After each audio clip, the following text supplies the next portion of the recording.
today, you can take a document, generate the vectors, store them in Cassandra, and then query against Cassandra directly.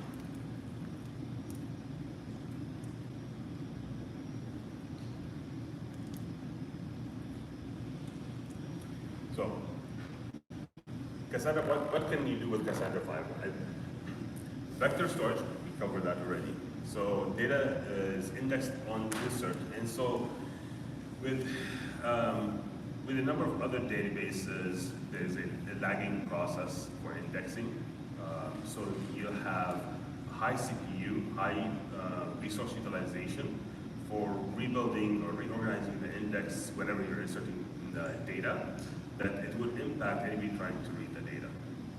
So having the index as part of the table, we're avoiding that in Cassandra.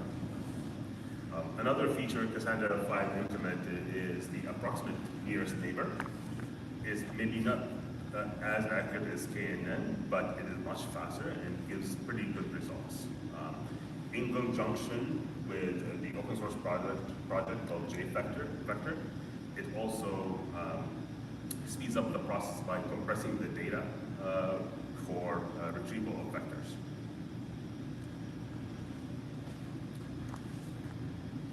The size of the data that you can handle is really the size of your clusters.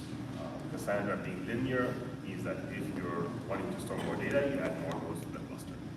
You've got petabytes of the clusters with petabytes of data out there that people use with hundreds of Cassandra nodes.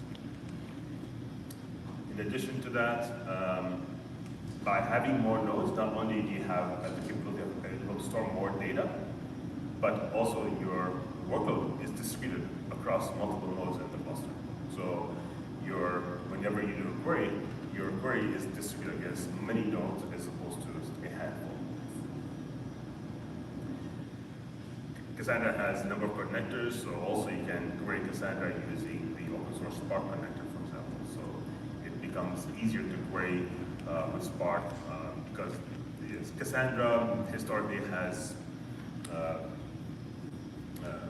had the rigid